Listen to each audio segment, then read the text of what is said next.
যারা রাস্তায় নেমে এই সরকার সরকারকে পরিবর্তন করেছিল, আজকে ওনাদের পেটে লাথি মারা শুরু করেছে। তারই ধারাবাহিকতায় সিলেটে যে ঘটনা ঘটিয়েছে তার প্রতিবাদে বাংলাদেশের গণতান্ত্রিক জোট, বাংলাদেশ বাসক এবং টিপিপির নেতারা আন্দোলন করেছে মানুষের বাংলাদেশ গড়ার জন্য। আর আপনি ইউনূস সাহেব সুদখোর ব্যবসায়ী, আপনি কথা দিয়েছিলেন বৈষম্য দূর করবেন, বৈষম্য নিরসন করবেন, কিন্তু আপনি কি করেছেন?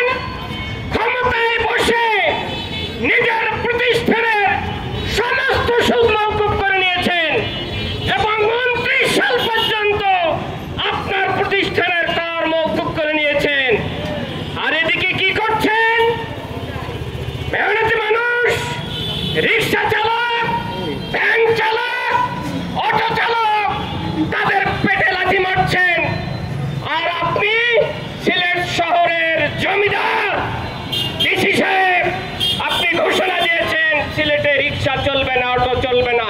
আপনার বাবার শহর সিলেট, এত সাহস কোত্থেকে পান ডিসি সাহেব? এই দেশের এই রিক্সা চালক, অটো চালক, ভ্যান চালক, এই শ্রমিক, কৃষক, মেহনতি মানুষের শ্রমের টাকায়, ট্যাক্সের টাকায় আপনার বেতন হয়, আর আপনি তাদের পেটে লাথি মারেন। এত সাহস কোত্থেকে পান? আমরাও দেখবো ডিসি সাহেব। আপনার ইউনূস সাহেবকে আজকের এই সমাবেশ থেকে পরিষ্কার বলতে চাই, অবিলম্বে সিলেটের ভ্যান চালক, রিক্সা চালক সহ সমস্ত নেতৃবৃন্দের বিনা শর্তে মুক্তি দিতে হবে। সাধারণ জনসাধারণের সমর্থন নিয়ে তাদের ধারাবাহিক আন্দোলন সংগ্রাম করে আসছিল। আপনারা ইলেকট্রিক মিডিয়া অবগত হয়েছেন, সেখানে আর্মি এসে সাধারণ শ্রমিকদের উপর তাদের আন্দোলনে নিষেধ কারণ হুমকি দামকি দিয়েছিল। পরবর্তীতে বাসদ অফিসে